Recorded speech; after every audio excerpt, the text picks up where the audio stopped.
Hello दोस्तों, स्वागत है आपका आज की क्लास में। आज है 24 जून 2026 और 24 जून 2026 की जितनी भी करंट अफेयर बनती है उनको आज हम इस क्लास में कवर करेंगे।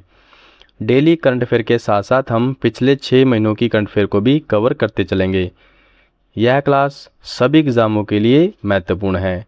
तो चलिए टाइम वेस्ट ना करते हुए क्लास को शुरू करते हैं। हमारा पहला क्वेश्चन है, हाल ही में वर्ल्ड इकोनॉमिक फोरम के एनर्जी ट्रांजिशन इंडेक्स 2026 में कौन सा देश प्रथम स्थान पर रहा? तो प्रथम स्थान पर ये स्वीडन देश रहा है। सी इसका सही आंसर होगा। एक्स्ट्रा पॉइंट्स की बात करें तो वर्ल्ड इकोनॉमिक फोरम द्वारा जारी इस वैश्विक सूचकांक में कुल 120 देशों ने भाग लिया। इस वर्ष के सूचकांक में स्वीडन ने पहला स्थान हासिल किया है, जबकि फिनलैंड दूसरे और डेनमार्क तीसरे स्थान पर रहा है। भारत की बात करें तो भारत इस सूचकांक में 2 पायदान के सुधार के साथ 17वें स्थान पर पहुंच गया है। आगे देख लेते हैं। वर्ल्ड इकोनॉमिक फोरम की बात करें तो इसकी स्थापना 1971 में हुई थी। इसका मुख्यालय कोलोनी स्विट्जरलैंड में है और यह संस्था ग्लोबल जेंडर गैप इंडेक्स भी जारी करती है। यह भी आपको ध्यान रखना है। आगे, हाल ही में डिजिटल दुनिया में 400 साल पुरानी डाक परंपरा को बंद करने वाला पहला देश कौन बना है? तो पहला देश ये डेनमार्क बना है। आगे, हाल ही में महिला अंतर्राष्ट्रीय क्रिकेट में 10,000 रन पूरे करने वाली दूसरी भारतीय खिलाड़ी कौन बनी है? तो दूसरी भारतीय खिलाड़ी ये स्मृति मंदाना बनी है। अच्छा, पहली की बात करें तो पहली कौन है? तो पहली मिताली राज है। हमारा अगला क्वेश्चन है, हाल ही में 21 जून 2026 को मनाए गए अंतर्राष्ट्रीय योग दिवस की थीम क्या रही? तो इस बार इसकी थीम थी yoga for healthy ageing. B इसका सही आंसर होगा। एक्स्ट्रा पॉइंट्स देख लेते हैं। वर्ष 2026 में दुनिया भर में 12वां इंटरनेशनल डे ऑफ योगा मनाया गया। मतलब संस्करण की बात करें तो इस बार इसका 12वां संस्करण आयोजित किया गया। कहाँ पर आयोजित किया गया? तो ये पश्चिम बंगाल के कोलकाता शहर में आयोजित किया। ये भी आपको ध्यान रखना है। आगे, संयुक्त राष्ट्र महासभा ने दिसंबर 2014 में भारत के प्रस्ताव पर 21 जून को अंतर्राष्ट्रीय योग दिवस घोषित किया था और पहला योग दिवस 21 जून 2015 को मनाया गया था।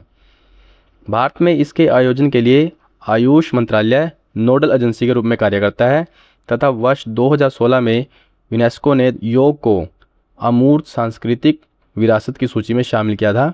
यह भी आपको ध्यान रखना है।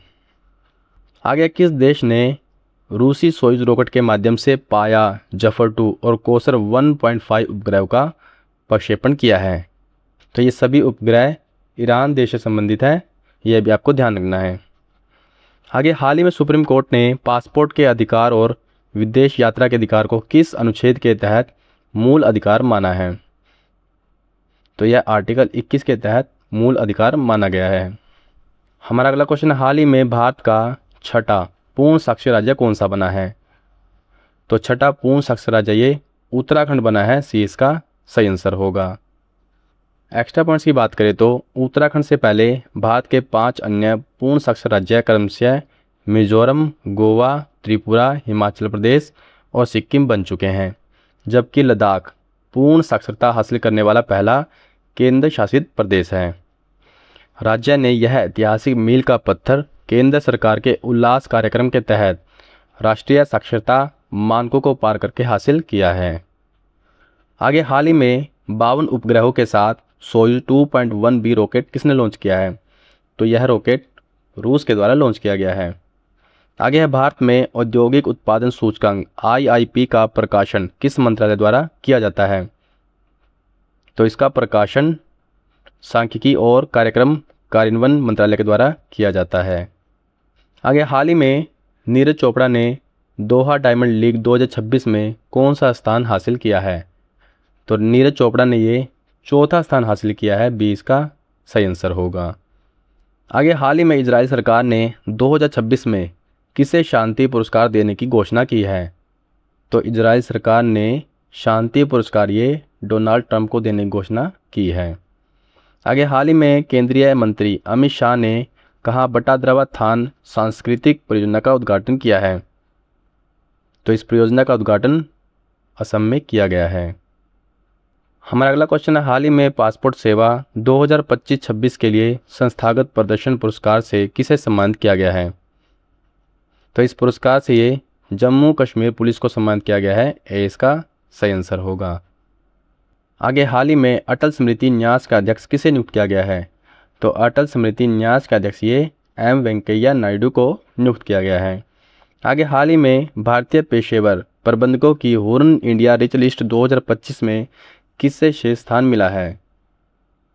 तो शीर्ष स्थान ये जय श्री उल्लाल को मिला है। आगे, हाल ही में लंदन स्थित मैगजीन टाइम आउट द्वारा जारी दुनिया के 20 सर्वश्रेष्ठ कला और सांस्कृतिक शहरों की सूची में किस भारतीय शहर को शामिल किया गया है? तो इस सूची में जयपुर शहर को शामिल किया गया है। ए इसका सही आंसर होगा। एक्स्ट्रा पॉइंट्स की बात करें तो लंदन की प्रसिद्ध अंतर्राष्ट्रीय पत्रिका टाइम आउट द्वारा 19 जून 2026 को जारी वैश्विक रैंकिंग में राजस्थान की राजधानी जयपुर को दुनिया भर में 18वां स्थान मिला है और वह इस सूची में जगह बनाने वाला भारत का एकमात्र शहर है। इस वैश्विक सूची में शीर्ष स्थान ब्रिटेन की राजधानी लंदन को मिला है, जिसके बाद क्रमशः पेरिस, न्यूयॉर्क, बर्लिन और केपटाउन स्थान पर रहे हैं। आगे, हाल ही में 13वें मोहम्मद बिन राशिद अंतर्राष्ट्रीय खेल पुरस्कार की global life time achievement award श्रेणी में किसे सम्मानित किया गया है? तो ये नोवाक जोकोविच को सम्मानित किया गया है। आगे चर्चा में रहा मुकल्ला पोर्ट किस देश में स्थित है? तो मुकल्ला पोर्ट ये यमन देश में स्थित है। हमारा 7वां क्वेश्चन है, हाल ही में 2025 के लिए भौतिकी का प्रतिष्ठित वुल्फ प्राइज जीतने वाले भारतीय मूल के पहले वैज्ञानिक कौन बने हैं? तो वुल्फ प्राइज जीतने वाले भारतीय मूल के पहले वैज्ञानिक ये जिनेंद्र के जैन बने हैं। सी इसका सही आंसर होगा। एक्स्ट्रा पॉइंट्स की बात करें तो प्रोफेसर जैन को यह पुरस्कार वर्ष 1989 में की गई कंपोजिट फर्मियंस की क्रांतिकारी खोज के लिए दिया गया है, जिसने क्वांटम फिजिक्स में फ्रैक्शनल क्वांटम हॉल इफेक्ट की समझ को पूरी तरह बदल दिया था। आगे, हाल ही में Pinaka long range guided rocket का पहला उड़ान परीक्षण कहाँ किया गया है? तो इसका पहला उड़ान परीक्षण चांदीपुर ओडिशा में किया गया है। आगे, हाल ही में 2 स्वदेशी रूप से विकसित प्रलय मिसाइलों के सफल प्रक्षेपण का परीक्षण किसने किया है? तो यह DRDO के द्वारा किया गया है। आगे, हाल ही में बार्सिलोना ग्रैंड प्रिक्स 2026 का खिताब किसने जीता है? तो यह खिताब लुइस हैमिल्टन के द्वारा जीता गया है। ए इसका सही आंसर होगा। आगे, हाल ही में चर्चित ओरेशनिक मिसाइल सिस्टम का संबंध किस देश से है? तो इस मिसाइल सिस्टम का संबंध रूस देश से है। आगे, हाल ही में पुरुष T20 अंतर्राष्ट्रीय मैचों में एक पारी में 8 विकेट लेने वाले पहले गेंदबाज कौन बने हैं? तो पहले गेंदबाज ये सोनम येशे बने हैं। हमारा अगला क्वेश्चन है, हाल ही में किस मंत्रालय ने नई दिल्ली में निर्भय फंड परियोजना के तहत निर्भय चेतना लॉन्च किया है? तो निर्भय चेतना ये पंचायती राज मंत्रालय के द्वारा लॉन्च किया गया है। सी इसका सही आंसर होगा। आगे, हाल ही में महिला T20 अंतर्राष्ट्रीय क्रिकेट में सर्वाधिक विकेट लेने वाली गेंदबाज कौन बनी है? तो सर्वाधिक विकेट लेने वाली गेंदबाज ये दीप्ति शर्मा बनी है। आगे, हाल ही में इंडियन नेवी का जहाज INSV कौंडिन्य किस देश की समुद्री यात्रा के लिए रवाना हुआ था? तो यह ओमान देश की समुद्री यात्रा के लिए रवाना हुआ था। हमारा 10वां क्वेश्चन है, हाल ही में UNICEF children's climate risk report 2026 के अनुसार भारत में कितने प्रतिशत बच्चे एक्सट्रीम हीट के संपर्क में हैं? तो इस रिपोर्ट के अनुसार भारत में 92% बच्चे एक्सट्रीम हीट के संपर्क में हैं। ए इसका सही आंसर होगा। एक्स्ट्रा पॉइंट्स की बात करें तो इस व्यापक रिपोर्ट के मुताबिक भारत का समग्र पर्यावरण जोखिम स्कोर 10 में से 9.21 आंका गया है, जो दक्षिण एशिया में पाकिस्तान और बांग्लादेश के बाद बच्चों के लिए तीसरा सबसे अशिक्षित देश है। आगे है, हाल ही में दक्षिण ध्रुव तक स्कीइंग करने वाली सबसे कम उम्र की भारतीय महिला कौन बनी है? तो सबसे कम उम्र की भारतीय महिला ये काम्या कार्तिकेयन बनी है। आगे, किस देश ने 1 जनवरी 2026 से भारतीय निर्यात की अपनी 100% टैरिफ लाइनों पर सीमा शुल्क समाप्त करने की घोषणा की है? तो यह घोषणा ऑस्ट्रेलिया के द्वारा की गई है। आगे हाल ही में किस देश के राष्ट्रपति ने राष्ट्रव्यापी आपातकाल की घोषणा की है? तो राष्ट्रव्यापी आपातकाल की घोषणा ये बोलीविया देश के राष्ट्रपति के द्वारा की गई है। डी इसका सही आंसर होगा। आगे हाल ही में दिल्ली सरकार किसके सहयोग से एक एआई आधारित एकीकृत शिकायत निवारण प्रणाली लॉन्च करेगी? तो दिल्ली सरकार आईआईटी कानपुर के सहयोग से एक एआई आधारित एकीकृत शिकायत निवारण प्रणाली लॉन्च करेगी। आगे है अमिकस ग्रोथ द्वारा जारी रिपोर्ट के अनुसार दुर्लभ पृथ्वी खनिजों के भंडार के मामले में भारत वैश्विक स्तर पर किस स्थान पर है? तो इस रिपोर्ट के अनुसार भारत तीसरे स्थान पर है। आगे हाल ही में फाइनेंशियल एक्शन टास्क फोर्स के वाइस प्रेसिडेंट चुने जाने वाले पहले भारतीय अधिकारी कौन बने हैं? तो पहले भारतीय अधिकारी ये विवेक अग्रवाल बने हैं। बी इसका सही आंसर होगा। एक्स्ट्रा पॉइंट्स देख लेते हैं। FATF की बात करें तो इसकी स्थापना वर्ष 1989 में G7 देशों की पहल पर मनी लॉन्ड्रिंग और टेरर फंडिंग को रोकने के लिए की गई थी, जिसका मुख्यालय पेरिस में स्थित है। आगे हाल ही में पुरातत्वविदों ने कुषाण काल का करीब 2000 साल पुराना बौद्ध स्थल कहाँ खोजा है? तो 2000 साल पुराना बौद्ध स्थल ये जेहनपोरा गांव जम्मू कश्मीर में खोजा गया है। आगे हाल ही में अर्जुन एरिगैसी ने विश्व ब्लिट्ज शतरंज चैंपियनशिप में कौन सा पदक जीता है? तो अर्जुन एरिगैसी ने ये कांस्य पदक जीता है। हमारा अगला क्वेश्चन है, हाल ही में लॉन्च किया गया अभिज्ञान मोबाइल ऐप किस मंत्रालय द्वारा जारी किया गया है? तो अभिज्ञान मोबाइल ऐप ये गृह मंत्रालय द्वारा जारी किया गया है। बी इसका सही आंसर होगा। आगे हाल ही में भारत और यूएई के बीच संयुक्त सैन्य अभ्यास डेजर्ट साइक्लोन का कौन सा संस्करण संपन्न हुआ है? तो इस बार भारत और यूएई के बीच संयुक्त सैन्य अभ्यास डेजर्ट साइक्लोन का दूसरा संस्करण संपन्न हुआ है। आगे हाल ही में किस राज्य में इमोइनू इरातपा त्यौहार मनाया गया है? तो इमोइनू इरातपा त्यौहार ये मणिपुर राज्य में मनाया गया है। आगे है हाल ही में फूड एंड एग्रीकल्चर ऑर्गेनाइजेशन की state of world fisheries and aquaculture 2026 report में जलीय जीवों के उत्पादन में भारत को कौन सा स्थान मिला है? तो जलीय जीवों के उत्पादन में भारत को दूसरा स्थान मिला है। सी इसका सही आंसर होगा। एक्स्ट्रा पॉइंट्स की बात करें तो जलीय कृषि के मामले में भी भारत दुनिया में दूसरे स्थान पर रहा है, यह भी आपको ध्यान रखना है। आगे हाल ही में अंतर्राष्ट्रीय मुद्रा कोष के अनुसार भारत आधिकारिक तौर पर किस देश को पीछे छोड़कर दुनिया की चौथी सबसे बड़ी अर्थव्यवस्था बना है? तो भारत जापान को पीछे छोड़कर दुनिया की चौथी सबसे बड़ी अर्थव्यवस्था बन गया है। आगे हाल ही में केंद्रीय मंत्री राम मोहन नायडू ने ध्रुव NG हेलीकॉप्टर का उद्घाटन कहाँ किया है? तो इसका उद्घाटन बेंगलुरु में किया गया है। ध्रुव NG हेलीकॉप्टर की बात करें तो इसे हिंदुस्तान एरोनॉटिक्स लिमिटेड के द्वारा बनाया गया है, ये भी आपको ध्यान रखना है। आगे हाल ही में BSE द्वारा लॉन्च किया गया भारत का पहला सात्विक इंडेक्स कौन सा है? तो BSE द्वारा लॉन्च किया गया भारत का पहला सात्विक इंडेक्स ये BSE सात्विक 100 है। बी इसका सही आंसर होगा। एक्स्ट्रा पॉइंट्स की बात करें तो यह इंडेक्स व्यापक BSE 500 सूचकांक से लिया गया है, जिसमें से सात्विक सिद्धांतों, शुद्धता, जिम्मेदारी और नैतिक आचरण पर खरी उतरने वाली शेष 100 कंपनियों को शामिल किया गया है। इस सूचकांक के तहत उन कंपनियों को बाहर रखा गया है जो शराब, तंबाकू, जुआ, मांस, पोल्ट्री, चमड़ा उद्योग और पशु क्रूरता जैसे अनैतिक व्यावसायिक प्रथाओं से जुड़ी हुई है। आगे हाल ही में महिला सीनियर नेशनल बैडमिंटन चैंपियनशिप का एकल वर्ग का खिताब किसने जीता है? तो एकल वर्ग का खिताब ये सूर्या कृष्णा तामेरी के द्वारा जीता गया है। आगे हाल ही में किस देश ने ताइवान के आसपास क्षेत्र में जस्टिस मिशन 2025 नामक सैन्य अभ्यास आयोजित किया है?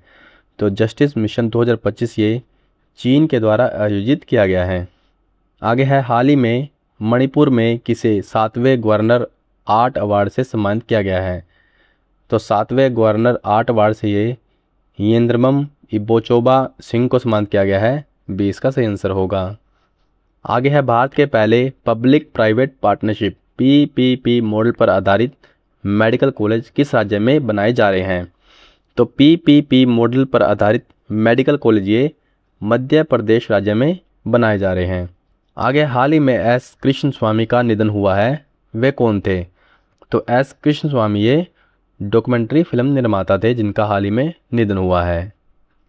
आगे है, हाल ही में प्रधानमंत्री नरेंद्र मोदी ने भारत की पहली वाणिज्यिक पैमाने की कोयला से अमोनियम नाइट्रेट परियोजना की आधारशिला कहाँ रखी है? तो इस परियोजना की आधारशिला ये लखनपुर ओडिशा में रखी गई है। ये इसका सही आंसर होगा। आगे है, हाल ही में राष्ट्रीय शूटिंग चैंपियनशिप में नीरू डांडा ने कौन सा पदक जीता है? तो राष्ट्रीय शूटिंग चैंपियनशिप में नीरू डांडा ने स्वर्ण पदक जीता है। आगे है, हाल ही में किस देश के प्राथमिक विद्यालयों में जेनरेटिव एआई उपकरणों के उपयोग को लगभग पूरी तरह प्रतिबंधित किया जा रहा है? तो ये नॉर्वे देश में किया जा रहा है। सी इसका सही आंसर होगा। आगे, हाल ही में टाटा मुंबई मैराथन के 21वें संस्करण के लिए किसे अंतर्राष्ट्रीय कार्यक्रम राजदूत के रूप में नामित किया गया था? तो ये आंद्रे डी ग्रास को नामित किया गया था।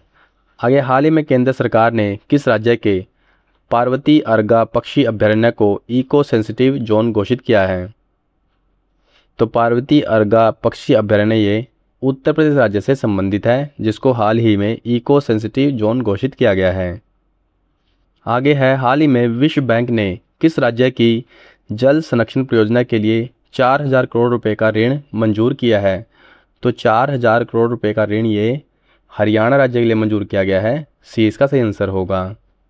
हमारा आज का अंतिम क्वेश्चन है, हाल ही में पीएम मोदी ने आईएनएस दूनागिरी, आईएनएस संशोधक और आईएनएस अग्रय को कहाँ नौसेना में शामिल किया है? तो इन तीनों को कोलकाता में शामिल किया गया है। सी इसका सही आंसर होगा। एक्स्ट्रा पॉइंट्स की बात करें तो प्रधानमंत्री नरेंद्र मोदी ने 21 जून 2026 को पश्चिम बंगाल के कोलकाता में स्थित श्यामा प्रसाद मुखर्जी पोर्ट पर आयोजित एक भव्य समारोह में इन तीनों अत्याधुनिक स्वदेशी जहाज़ों को भारतीय नौसेना में शामिल किया। इन तीनों जहाज़ों को भारतीय नौसेना के वॉरशिप डिज़ाइन ब्यूरो द्वारा डिज़ाइन किया गया है और कोलकाता के garden rich shipbuilder and engineers द्वारा 75% से अधिक स्वदेशी सामग्री के साथ निर्मित किया गया है। आईएनएस दूनागिरी की बात करें तो यह प्रोजेक्ट 17A के तहत निर्मित एक उन्नत स्टील्थ फ्रिगेट युद्धपोत है जो ब्रह्मोस मिसाइल से लैस है। वहीं आईएनएस अग्रय एक एंटी सबमरीन वॉरफेयर क्राफ्ट है। आईएनएस संशोधक की बात करें तो यह भारत का सबसे आधुनिक बड़ा सर्वेक्षण पोत है जिसे ठीक 21 जून को विश्व हाइड्रोग्राफी दिवस के अवसर पर कमीशन किया गया है। तो ये थी हमारी आज की क्लास। आपको क्लास कैसी लगी हमें कमेंट बॉक्स में अवश्य बताएं। ये आपके लिए होमवर्क रहेगा, इसका आंसर भी आपको हमें कमेंट बॉक्स में बताना है। तो ठीक है दोस्तों, मिलते हैं अगली क्लास में। तब तक के लिए जय हिंद, जय भारत।